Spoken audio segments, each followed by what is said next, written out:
In a world of endless noise, one sound cuts through. GC Radio Hub. Your world, your sound. Imagine your favorite voices following you everywhere. From your smartphone to your car, your smart TV, even your virtual assistant. GC Radio Hub connects you to a universe of content. Check out our wonderful interviews on Apple Podcasts, Spotify, and iHeartRadio, live music shows and podcasts. All at your fingertips. Android TV, Apple TV, Roku, Fire Stick TV. We're there wherever you are, because the only way to stay connected is to get connected. Download the GC Radio Hub app today and let your world come alive.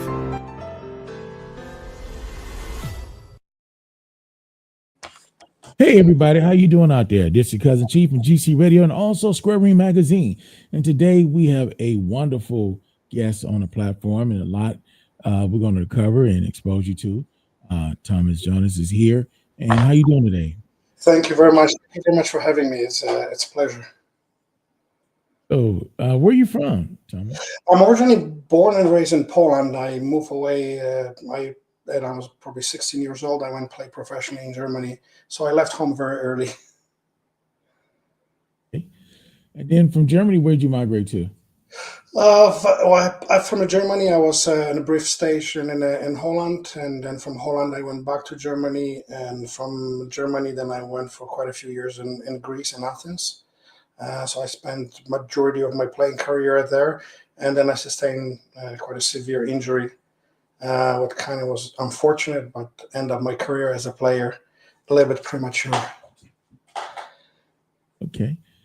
So what all the sports that you played and then you were involved in? You know, I was always a multi-sport athlete, but in my family, there's quite a few of us who play pro football, pro soccer players. So from me and my brothers, my cousins, my uncle played in the World Cup in 1982 in Spain. It was Poland, I believe it was a third in that World Cup. And then he plays in Mexico 1986. And then he was a head coach of Polish national team in the World Cup. And then it was in the 2010, I believe, in South Korea as well. Oh, you know, in America, we're kind of we're kind of selfish. You know, we think of football, the pigskin, the big H, is the biggest sport and the biggest thing to us. But you know, it's a drop in the bucket. Overseas, you get 100,000 people easily to go to a soccer game, and sometimes millions. Yes. And soccer is really the world sport, not football, not basketball. What's the biggest arena you ever played in? What was it like? My biggest arena I was in an under 16 national team, under 18 and Polish national team. We're playing a brand new. It was opening stadium. It was a brand new state of the art in Poland. Just post-communist system, they built this massive 80,000 stadium. It was brand opening. We didn't see that before. So we played before our first senior national team. It was 82,000 people in the stadium when we were playing against Germany. Wonderful. So, you know, when I was a kid and you know playing flag football, then I wanted to play tackle, and then I always said I wanted to play a night game because the lights were on. But being in soccer, you guys got these amazing fields, man. What was the thrive or the intensity to play in one of the major arenas? I mean, playing at nighttime with the lights on is one thing, but playing in a grand coliseum is totally different. Well, I think that one of the things is as a child you always dream, and your dream is always to play under the lights. That's the reality of it, and you always imagine you being in front of the thousands of people, and the lights are gonna be in, and you're gonna be a hero. That's not usually how it happens because usually it takes a long road to get there. But when I got called in, and I was substitution goalkeeper against Germany, and I remember when they made the substitutions in the halftime just before the penalty shot, like my legs just give in. Like the electricity in the stadium on the bottom of that stadium is so massive, and I still got to walk from the half a field to the net, and that was very surreal for somebody who was barely 16 years old. Wow, man, that's a great deal right there.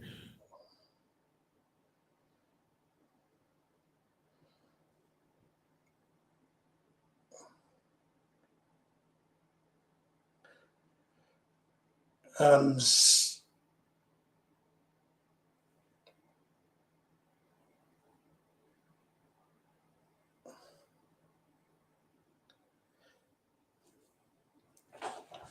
I'm sorry, I can't hear you.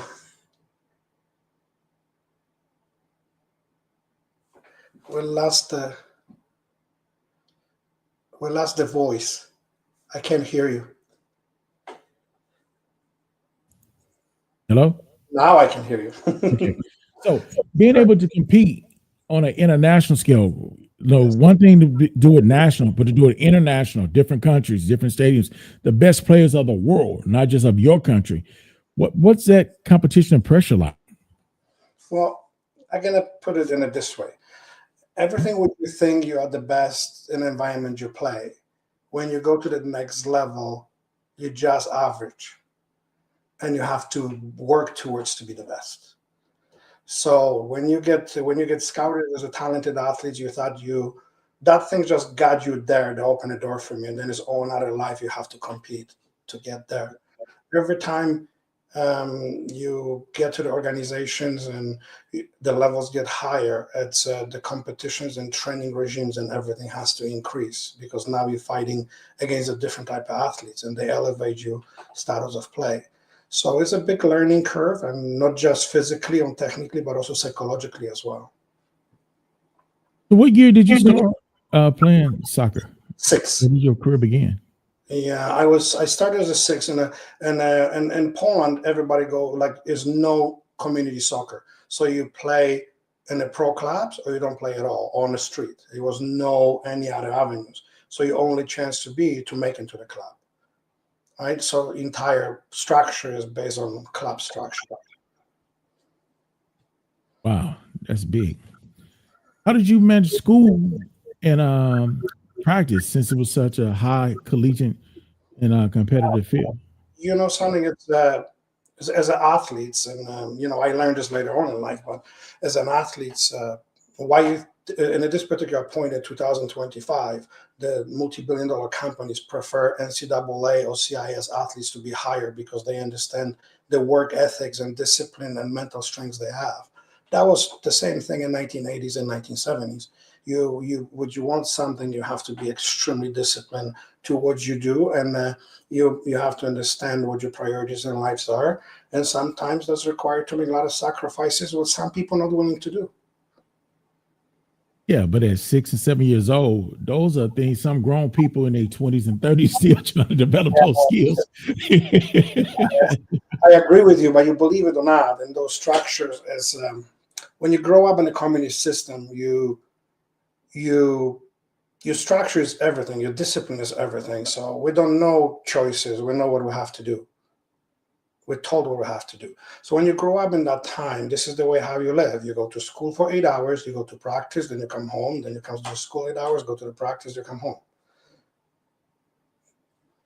And you pretty much got it laid out for you. You just got to fill the blocks. That's how we used to be. It's and it's not, you wake up, for example, all my life I wake up 4:30 in the morning, and I'm 54 years old. I still wake up 4:30 in the morning. And Wow. yeah. How do you think playing soccer in that system develop you as a businessman and as an adult? Oh, And do you think it make a big difference in your outcome? oh, it's incredible. Everything what I have in life belongs to soccer. This just belongs to sports. It's is no better teacher in a sport in life. It's just not. He teach you everything from discipline, determinations, overcoming the failures, working with the team factor, the leadership, responsibilities, the kindness, the humility. You will have every emotion ever invented in your career is going to happen to you. It's a given, and there's no way to escape this. You're going to have to overcome injuries. You have to overcome people not liking you. You're going to have a harsh comments. You're going to have to learn to be a hero. You're going to have to temper your ego. It's a lot of things you're going to have to learn to do and remain humble. Understand you got to perform every single day because there's not a 10,000 players who wants to be in your place. People don't understand that, no matter how good you are, no matter how dedicated you are, most likely your chances are better to hit the lottery than to go pro. So it's a true dedication. It's a constant improving thing. And sometimes luck, it takes a little bit of that also to be on your side. You believe it or not, the luck has lots to do with it. My career began by pure luck. And a lot of people believe that. Like I said, people ask me, well, how you became a pro? Okay, well, I was called to the national team. The goalkeeper got injured. I got in, saved the penalty shot, make a massive distribution for assisting to the goal. The rest of it was history. I wasn't even the starting goalkeeper in the national team. So someone's unluck became lucky for you. You better believe it. I said to my mother, I said after the game, when the German delegation came in and asked me if I'm willing to come and play in the PSV Zwickau in Germany, in the car market at that time. And my mom said, well, how long do you think you're going to be gone? And I said, it's going to be about 1 year. I'm gone now 35 years since I left home. I supposed to be only for a year. So that's sometimes the life gives you an opportunity and how to take it. But I'm going to be clear with young athletes. It does not come without sacrifices. When I left Poland, I could not see my family for 18 years. That's dedication. Yeah. That's a long time. Yeah, I escaped the army and I escaped the country to play football in abroad. So it wasn't easy to coming home. 18 years of being away from home. What was it like? You know, something you have two choices in life. You can take this as an opportunity, or you can take it as a deterrent. So, you know, if you're gonna mope around and you say, "Well, I can't see my mom and my brothers and my family," then every day is gonna be miserable. If you open yourself, I have opportunity to learn something new and meet new people, then you're always gonna look forward to the life. Is your perspective on life how you have? That's gonna be the key factor what you do. Now, you said you've been gone for 35 years. I mean, you did get to visit, you know, over those years, right? No, first time I was allowed to go back to Poland and I was 29. Because what age did you leave? 15 and a half, 16. So it was 14 years 14 you were gone before you got to come back? Yeah, no, actually, sorry, even later. It was 18 probably. It was maybe 31. Because I could not go because I was still subject to military army, and the communism, you have to go to the army for 2 years. Right. And so when I left, and then I never went back. But later on, when I took a Canadian citizenship and I applied, I went and visit with a consul, Polish consul in Vancouver, and agreement was reached. I was released from those duties. So. Wow. So Yeah. if you did come back, then you could have been made to go to the military for 2 years. No. First, you do your professional. First, I would be I'll be in Islam or in prison for 5, then to military. Military. You have to remember, and the communist system in the 1980s and 1990s, and a lot of athletes left country and never came back. That was the only way out. But later things change, and later it becomes, open Europe and European Union. Things were completely different. But at the time when I left, we did not have those choices yet. And how lucky we have it. You always think you got it rough until somebody comes along with it. And then rougher seas. And you realize it's not as bad as it seems. No, and I'm glad you tell this story, because everybody think things is easy. There's a lot of sacrifices, a lot of dedication, a lot of hard work. And along with not being alone with your family, being in another land, being somewhere else, you have to constantly compete against the world's best, not your neighborhood or the town's best, but the best in the world. Well, I'm sorry. Go ahead. Yeah, I said, and I don't want to jump ahead to it, but a lot of athletes, I think, are very complex to their own talent, and what they need in the world sometimes is something what they're not ready for yet. And I always keep telling them, he said, when you do, if you have a purpose in life, you have to commit it yourself and be prepared. You're going to sacrifice more, and you actually think you will. So let me ask you this, Thomas. What would you say, out of your experience, what enabled you the most to be successful after sports and do what you're doing now? It's only one thing. It's really is and every coach in the world is going to tell you is a work ethics. It's not a talent. It's not your knowledge. It's a work ethics who will persevere through hard work. It was beautiful interview. The one of the not long ago, one of the basketball coaches was asked in the national television, and he said, "When you teach the defense, do you prefer the technique and tactics versus the attitude and hard work?" And hard work will always outwork the talent. Always. The talent without a hard work is just the prospect of something to happen. But that's pretty much it. Now, a little bit, you've only given us a little insight about you. There's a lot more than just a great soccer player. There's coaching, event management, web design, sports marketing, strong business development professional, graduate from the University of Delaware. I mean, it's a little bit more to your story. So when he says dedication, determination, folks, he's not lying. It's a lot to come, and it's constant learning. He said, you don't settle. You have to push yourself and absorb and be open to grasp new things and new concepts.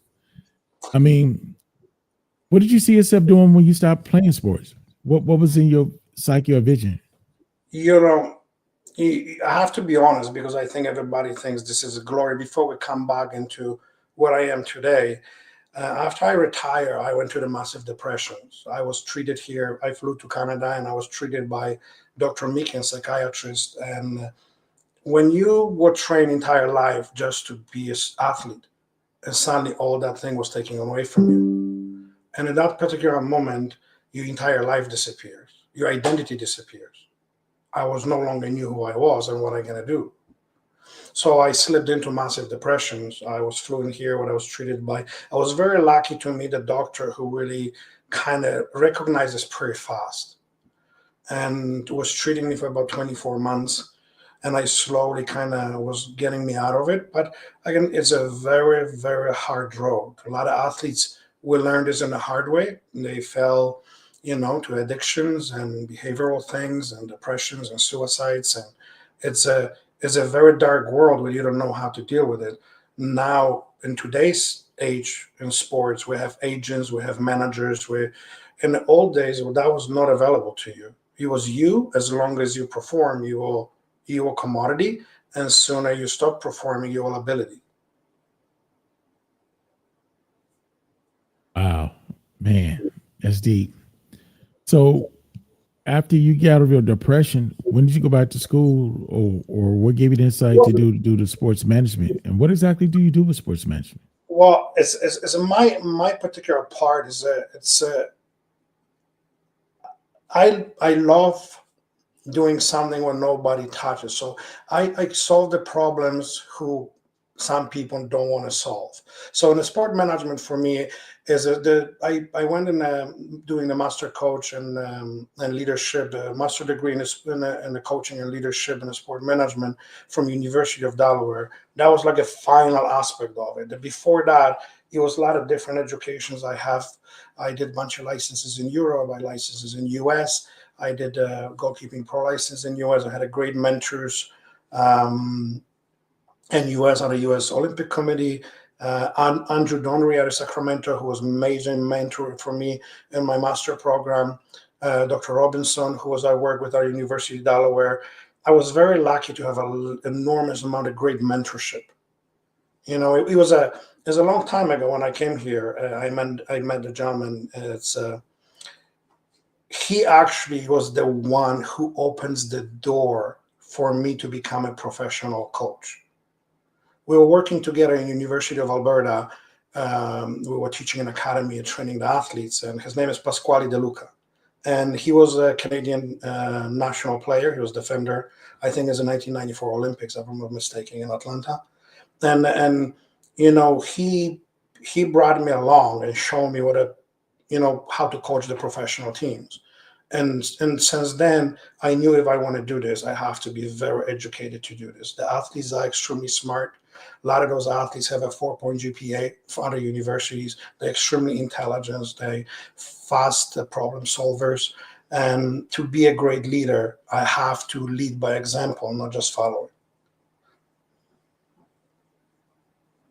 Wow.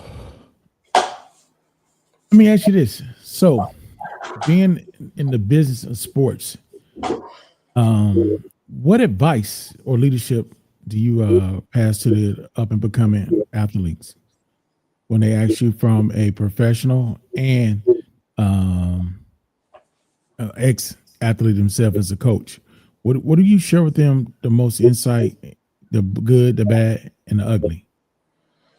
I think a lot of athletes in North America. I was again. I give you a different way, Okay. and when I was doing my master program, and I had to defend my thesis, and one of the questions was asked me, he said, if you would have to identify is it the biggest problem and a weakness in today's sports, what would that be? Right? And the one thing that was very obvious through all my years as a coach, as an educator, as a leadership, as a technical director, executive director, it was very obvious that receiving the criticism is one of the biggest problems in North America because we're sheltered from the truth.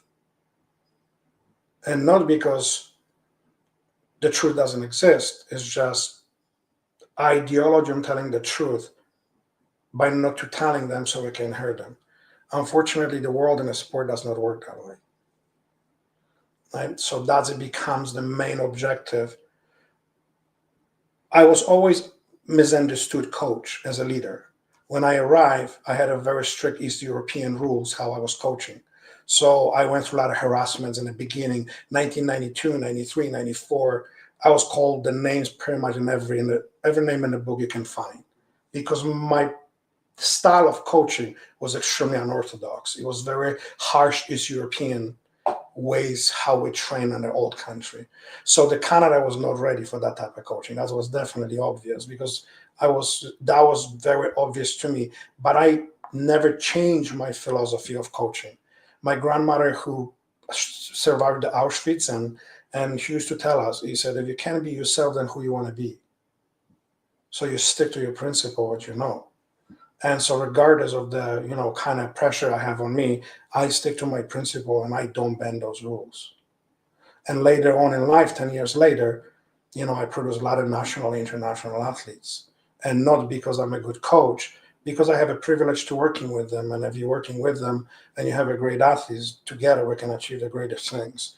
And at the end of the day, I can only open the environment for the athletes to succeed, but I can't do for them. That's $1 million question challenge. How do you connect the dots? It seems like a dangling carrot is so close, but it's so far away. Well, How do you get the grab of it? So it's the one thing is what is very important is, and I think something what a lot of parents' educations will become in North America and athletes' education as well, and so as a coaches for that matter. We always teach technical and tactical abilities to play or perform in any type of sports. Now we only forget the human factor in psychology, right? So for sheltering somebody from the truth opinion, it becomes dangerous for them to grow up in an environment what is not realistic. But then at the same time, when you have an opinion of somebody who, let's say, is not in a position to give the opinion, and that opinion may be toxic, that can create more damage as well, right? So one thing what is very important to always do your homework in an environment you put yourself. People love shortcuts to success. I will attach myself to winning product or winning team, even if I don't contribute. But as long as I wear the jersey, I'm on around them, I'm automatically foreseen as a success.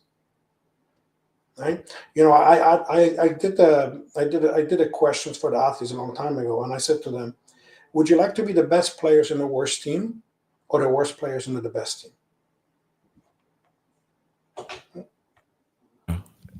Uh,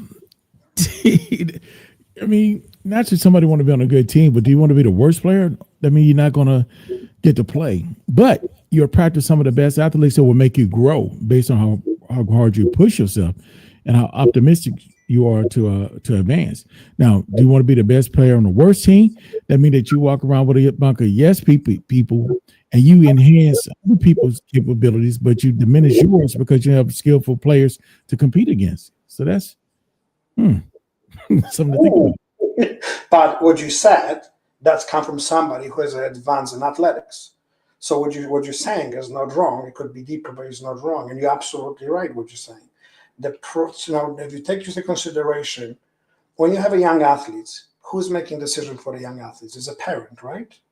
Right. But if the parents doesn't have the way of thinking what you're saying, is not simplified, how they will ever understand that? That's true. They need to understand the kid and what's going on and opportunity.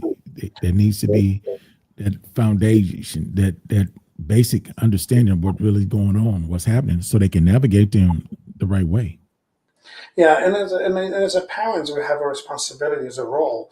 Not a mentor of mine who always said to him, used to tell me in the National Training Center, he used to say the parents, it becomes a life coaches. That's the job. When you take a look at it in the athlete's lifestyle in a cycle, he spends certain amount of time in the sessions or in the practices, but there's this entire life beyond that where we have no control of it.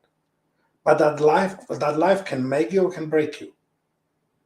And if you don't have a proper life coaches outside of the environment where you train, the entire structure can collapse. Right? So proper educated parents play massive role in the futures of development of the athletes. Right? And there's another cycle to that. It's the Kobe Bryant probably said the best thing. He said the failure is the best teacher.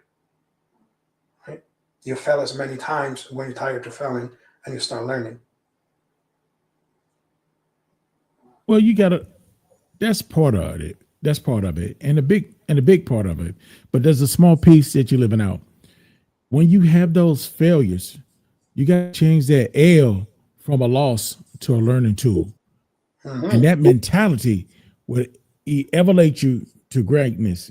Because when you just say, I keep failing, I keep failing, I'm broken, I can't fix this, I can't do anymore, you're done. But if you keep saying, I can do better, I might not know everything to do, but I know what not to do. And that lifts you up. So you got to take the unsuccessful attempts and use them as learning curves and tools to do better. Instead of saying what you can't do, look at what you can avoid doing to succeed, because you know what to do to fail. Yeah, it's a learning process and everything, and I believe they have an opportunity to learn becomes to that determinations where we're talking about the athletes. If you're on that path, you will find a way to become better. But it's very important to also be in the right circle of people, because as you know, the outside influence everybody has an opinion, even if opinion is not granted to have. Thanks. Right. So, I used to say to my uncles, I said, in our family, few of us play in the national team, and every time we used to come in, and I come from a very small farm, like 320 people. And it's like we used to come into the farm, and uncle sits down and used to tell us, oh, I saw you on TV. He said, man, you suck. You should do this and you should do that. And I was like, wow, it's nice to be a coach with the rubber shoes and freaking on the couch. So I said, that's great. My father used to tell me, don't be a Monday quarterback. I used to say, what do you mean? The game is on Sunday. So don't sit down and watch the whole game and talk about what could have been done after the fact. Everybody could do that. How about preparation before the game, during the game, the transition, the reconstruction of the strategy. Anybody could sit down and say, oh, I wouldn't have ran that play. You should have threw it that play after you see what the defense and after what the results were. So life is full of Monday quarterbacks when the game's on Sunday. That's right. I love those. Those are the best. But that's still a lot of argument in the family in the Sunday dinner. You know how that works. Right. It's a competition, but that's a learning process in life, and we all have to go through it. That's true. That is a true statement right there. It is a very true statement. Man, I am very blessed, man, to have you here and the knowledge and information that you're giving because it's not too often that we can get an athlete with the intellectual of business and understanding that preparation beyond sports and luck is a big key of it, but also how to motivate and captivate that blessing and captivate on that luck and be prepared. See, somebody told me once, you don't dress for the job you have. You dress for the job you want. You don't prepare for the job you have. You prepare for the job that you want. So you got to have your mind, your wavelength of thinking to be ahead of what your current situation if you want to elevate the situation and circumstance you're in. You can't be comfortable in the hula hoop that you're in. You got to be focused on the hula hoop in front of you. Just want to let you know what is in front of you sometimes can have a lot of roadblocks you have to overcome. So that's all. When you're a pioneer in your leadership, you know yourself. There's two ways to do it. You lead by example, and you're the one who's going to be in the trenches, and there's going to be a lot of obstacle thrown on you to destroy you. But the people who see how you deal with them, that's what the leadership is. I always believe there's three types of people: there's the thinkers, there's the talkers, and there's the doers. Right? Right. I believe you can combine all of them, but you have to do it at massive speed. Right? Facts. So that's what I believe. That's a good synopsis. It's a very good synopsis. But within that, you gotta have some sense of value within yourself and self motivation. And you got to be your biggest fan. You can't rely on other people to uplift you. You got to uplift yourself. You got to know where you want to go, because not knowing where you want to head, you're gonna roam just loosely. It's just like getting a car with no direction, just driving, and then you run out of gas and don't know where you're going to go and or where you're going to get back or how it's going to happen because you use all your fuel with no plan. You're just riding along, coasting, drifting, And I tell my kids that, you're 23, another one's 21. What are your plans? You gotta have a plan, because if you fail to plan, then your plan is to fail. Next thing you know, you'll be 30, 35, 40, 50, 55, talking about, well, I don't know what I'm going to do. Then death. Then you're going to go your whole life drifting. You got to have some sights. You got to have some kind of direction to build on, to reach after. And those hurdles are there for a reason. It's a testament, and it's a kind of like the entry fee. You don't get in the club or the restaurant, the movie without paying. So you got to pay dues. It's not going to happen. If this is going to happen for everybody, then everybody be there. That's kind of like that new theory. Every kid get a trophy. Every kid don't deserve a trophy. I disagree with that. Every kid deserve a certificate, but every kid don't deserve a trophy. Don't argue conversation. It's going to be a very long podcast. that's the one thing that I'm allergic to massively. I can't go even start about that point. But it's one thing. What you're saying is it's looking to the future. A lot of people already see the outcomes, but they don't see the process. It's an easy way.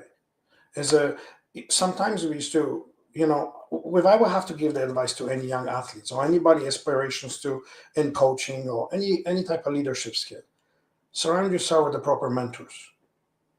I am in a virtue of a lot of people who are around me. I have all my mentors combined who I was together, people I met, people in the circles where I am. This is all those people. I took a piece of them and turned towards my own personality and redefine it to the 2025. Right? And I have some amazing mentor, Mr. Brown, Stuart Brown, Hall of Famer. He won, I believe, 7 or 11 national championship with the Edmonton Angels. And when I came to North America, he was like a father figure to me. I didn't have any family here. And when I came coaching and I learned under his guidance, not how to coach, but how to behave like a coach. Right? So it was very important. There was different aspect of not that you can go to the courses and they would teach you the tactics and techniques and how to speak. But then there's this important aspect, and I was thrown to the bases. I started coaching the female players in the era where I never coached. I didn't even know they have a female athletes like the soccer players in Poland. We didn't have it when I left. So when I can hear the NCAA and for example, in the national teams, the women national teams was a very big thing in North America. They were pioneers in the sport. U.S. national team and Canadian national team, they were number one and number two for decades. So one thing is what I learned as a male coach of a leadership situation, you need to learn how to behave in a proper way, how to conduct yourself to be coaching those type of athletes because they think in a different levels than you are.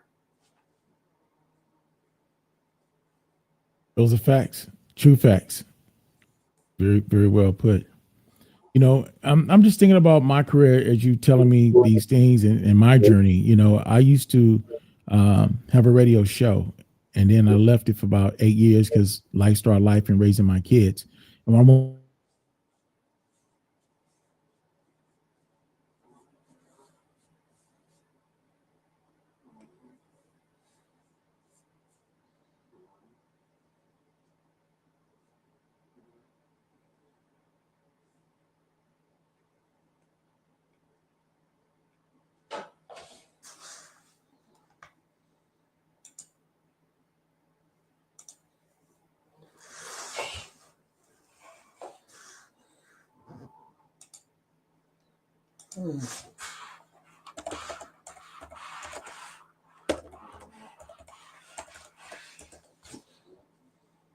Boxing Magazine and so much more. Are we back? Yeah, we're back. Okay. So like I was saying, when I wanted to do my radio show again after Life Started Life, and I was a parent of 2 kids, single parent, I wanted to look out to other mediums to put my radio show, and I couldn't find one that I wanted to do my terms with. So I had to create my own radio station. And 2 years ago, it was just me and about 15, 20 people that would listen to me. I would text everybody on my phone and hit them on social media. Today, I'm in 132 countries. I stream 1.8 terabytes every 90 days. I have 11 stations, and those numbers for one station. We have a boxing magazine. We have a marketing firm. We have 5 radio shows and a television show. And I get the luxury and privilege to work with John David Jackson and produce his show, Clarissa Shields, boxing coach, one of the greatest boxers to ever hit the ring. So, I mean, and just before our interview, I was on another podcast show before we did this and one before that. So it's not a secret to this. It's hard dedication. It's kind of like when you look at the NBA and basketball, you see all these guys that made it to the league. Some guys are good, some is average, some guys are great. And the difference is the level of commitment. They all know how to shoot a 3-point shot. The difference is the guy that stays after practice, before practice, and beyond practice, keep shooting that 3-point shot, becomes better at it. And the ones that quit becomes mediocre. So even within the greatness, like you in the soccer arena and everything, you dedicated. You stayed away from your family. You put in the extra time, the extra training, physical fitness, so that you can arise those occasions. The opportunity came around. Like you said, you wasn't a star goalie, but somebody else's misfortune was your fortune, and you capitalized on that window opportunity, and that's life. It is very much so, very much so. That's what makes it fun, I guess. What the guy say? Life is like a box of chocolate. You never know what you're gonna get. Believe it or not, he has a great analogy. Yes, very, very much so, very much so. Love that, man. And I am ecstatic and amazed and wonderful to have you here, man. This is a breath of fresh air, man. This conversation. It's such a it's such a inspirational things to have. It's a privilege to allow for us to express our passions. It's not every platform has that. A lot of people have a great ideas. A lot of people can be passionate about something, by the way, they never give the opportunity to do so. And I met the gentleman what I coach his son in a soccer, who introduced me to you, and happens, and sometimes things happens for a reason, and for me to have that opportunity to come on your show is just a privilege. Well, I appreciate you coming on the show, man. We'd like to give people the opportunity, that platform to tell their story their way. And, I like to have people here that keep it real with people, to be honest. There is no fairy godmothers. There's no tinkle bells. There's no magic dust or no magic energy drink you can do. But there is the magic, and the magic is determination and hard work. That's the secret. Don't give up. What we spend lives on to figure out how to do the proper interpretations of the determination, passion, and perseverance. It calls the grit. That's what it comes down to. My father taught me something, and he said, if you don't ever listen to me, I want you to listen to this. He said, repeat after me. And I just looked at him. He said, repeat after me. And I looked at him. He said, repeat after me. I said, repeat after me. He said, now you're listening. Then he told me, he said, say this. I said, say this. He said, nothing. I said, nothing. He said, we'll stop. I said, we'll stop. A man or a woman? I said, a man or a woman that won't quit. They won't quit. So think about it. Nothing will stop a man or woman that won't quit but themselves. If you won't quit, then the game is still on. The day you quit, the game is over. None. That's pretty much that. A lot of people used to be interesting because I used to, when I coached the athletes, and I remember one of my female athletes, she was in New Zealand in the World Cup under 17. And I was sleeping and I got a phone call. I don't think she knows how to calculate the time because my phone rang 3 a.m. Right? So she calls and she bawling, like she crying purposely. And he said to me, oh, I think I'm gonna be benched. I'm not gonna start in this game. And I said, oh, really? Why is that? And she said to me, the coach told me to get the hell out of the field because in a warm-up, I opened my foot wrong and ball roll over, and he said, he kicked me out of the field. And I was like, oh, really? And I said, and what happens? I said, I went to the dressing room and I would start crying.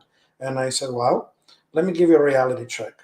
You're in New Zealand, about 25,000 kilometers away from home. Somebody chose you as a top 22 players in this country. 2 days before, he nominated you as a captain of the Canadian national team.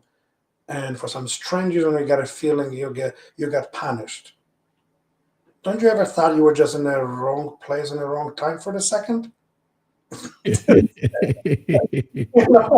know what I mean? and then she lead the country in that game as a captain, as a starter. It's just the perceptions, how you interpret informations. Facts. Those are true facts. So do me a favor, let the people listening right now know how they can find you on social media, websites, and contact you. How we can reach out. The one thing what I would like to talk about is it's my live dream project who just comes in on is going to be in Vel on December 9th. Okay. As a pro athlete metrics is actually the platform who is designed for athletes. Everything what me and you talk about right now is pretty much inside in that platform. Honest. So we can be. What would you think was in your opinion, what is the biggest obstacle for today's amateur athletes?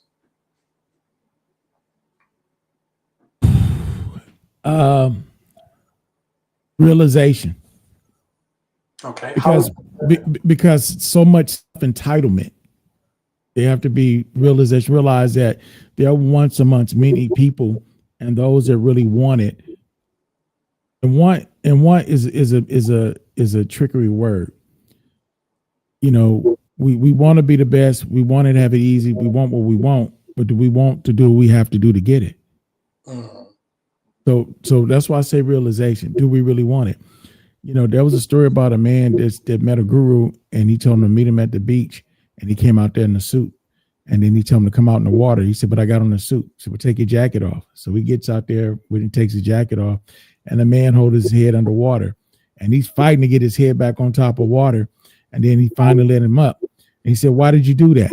He said, I answered that after you answered this question. He said, when I held your head underwater, what did you want more than anything else in your life? He said, I wanted to breathe. He said, that's the key to success. So do you really want it? Do you need it? Do you like it? You got to realize what you really want. I spent majority of my life and Mhm. being in a position of leadership and coaching and developing. And I seen thousands, tens of thousands of athletes. The one thing what I realized is that why is such a massive rate of failure from amateurs to pros?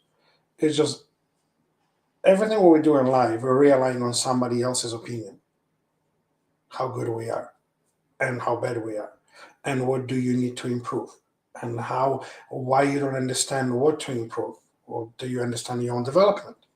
So this entire time, I was very frustrated because parents, as you said, parents have an opinion how great the children are. Right. So, in your opinion, what qualification parents has to state that opinion? Well, their opinion is based on their perception and their level of understanding, but That's a right. lot of their understanding is not what it's going to take to get them, to the next level. The And coach, it's also based on their experience. If I only play high school ball, I can get you to the high school team. If I play college ball, I might be able to get you a little bit further. But if I've never been in the pro league, I have the resources or the experience of that, then I can't give you what I don't have. I have to pass the baton, and some of them don't want to do that. so yeah, what everything what you said is absolutely correct, and this is something what I that's why so many athletes fell between the cracks and never had the opportunities to achieve the full potential. So my life dream was how to take all this into the one place, to take the subjectivity away from it and deal with actual facts, where this athlete is, what he represents, and where he needs to go, and how to improve. And through all this entire process, he can understand what his strengths and weaknesses are and what he needs to address. And that's how I spent 4 years to writing everything about centralized, standardized testing protocols. And I created first in North America the platform who will have a baseline testing and across in the multiple sports. And it was never done before. We did all the research, we did all analysis, we did in SWOT analysis in North America. The platform was created from athletes like me to the athletes who the future athletes who comes in.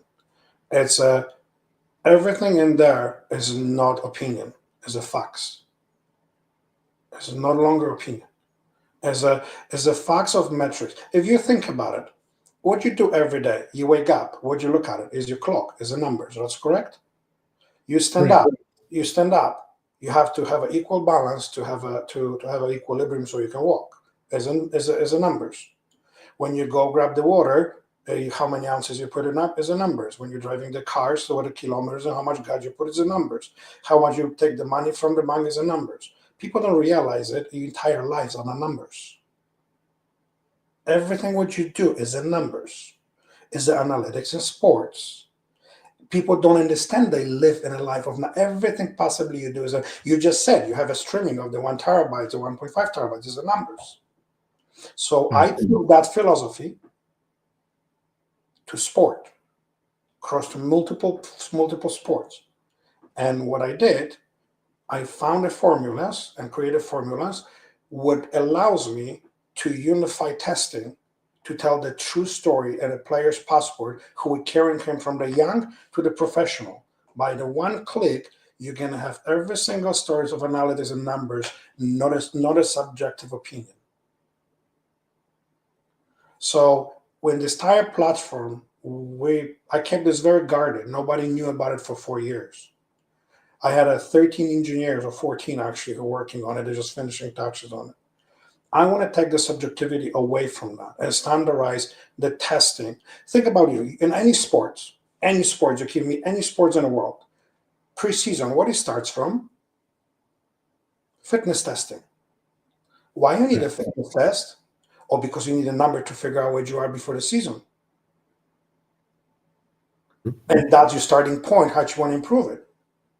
So right now, in entire sports, you have a scatter numbers. Oh, this organization do the combine, So they have a numbers, and they did the numbers, and they, in that organization, have a preseason, and they said, well, this player runs the beep test here, or has a power punch here, or whatever comes by. And what happens to those numbers? So suddenly those numbers go aside to the next season. Well, standardized process where allows me test the athletes every 3 months. The AI learns everything about them and the output and input of entire body. Through the time, AI thinking like the brain, it allows identify the strengths and the weaknesses over time. And at the same time, he developed the programs from them. He said, hey, in the first quarter of this year, your power output was here. How come you're not there right now? What did change you in your life? He prints a report. What we're missing, and something else, something where nobody ever thought about it. How to apply the psychology to your numbers. So I took the grid system, the game readiness, and I centralized it. So now I connected your physical and tactical development plus your mental abilities, putting in numeric forms, what created entire ecosystem of development of the athletes. When I'm gonna have opportunity, I will present it to you on your own eyes, because I'm sure is gonna be fascinated what I have for football players, for boxers, and for MMA fighters. It's gonna be revolutionary. For example, in a boxing and MMA fighting, do you believe through the history it does not exist any standardized testing protocols? Nobody ever done it? Get out of here. Wow. Go find it. Let me know.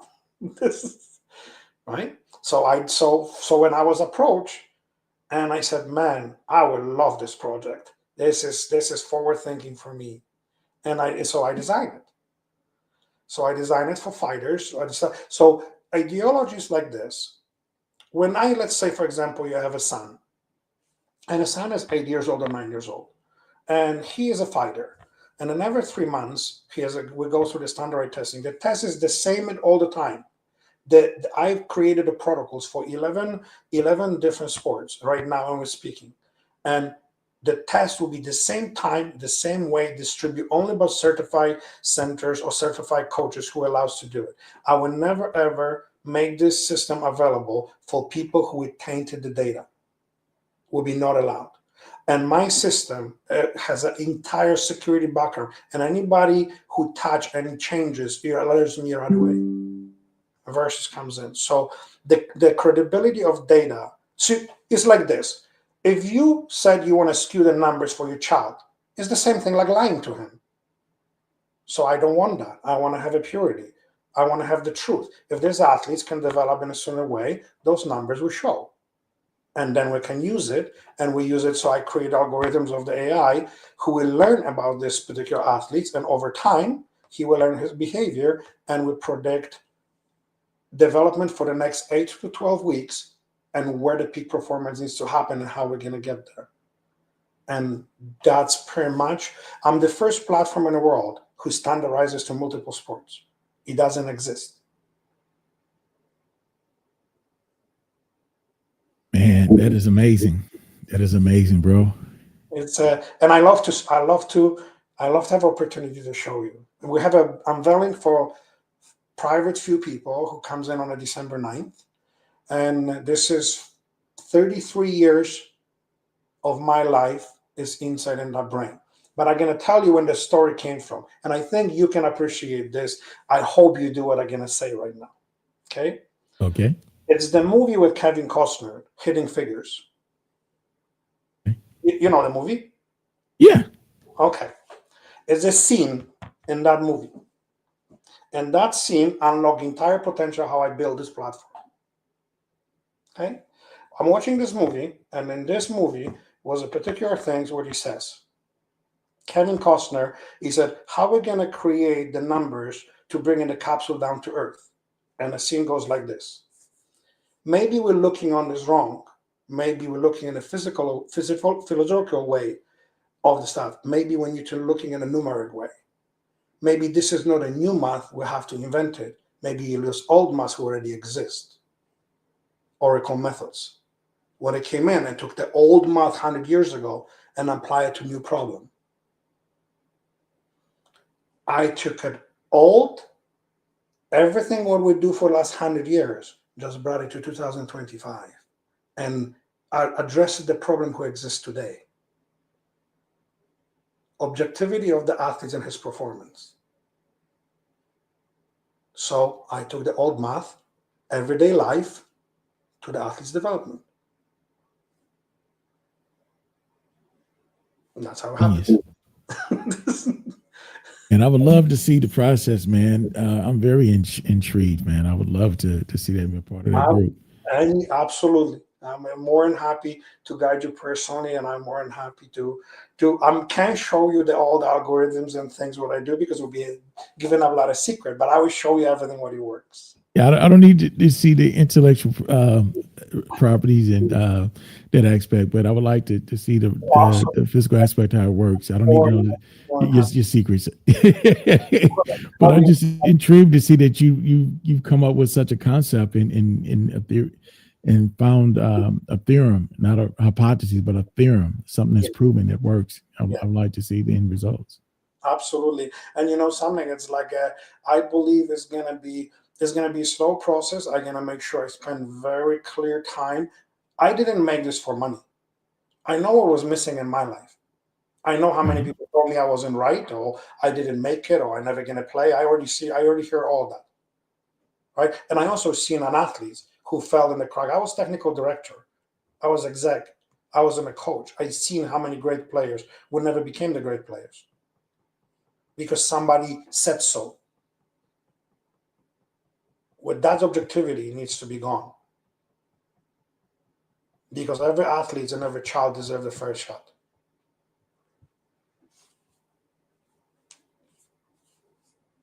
Oh, that's amazing, bro. That is definitely amazing.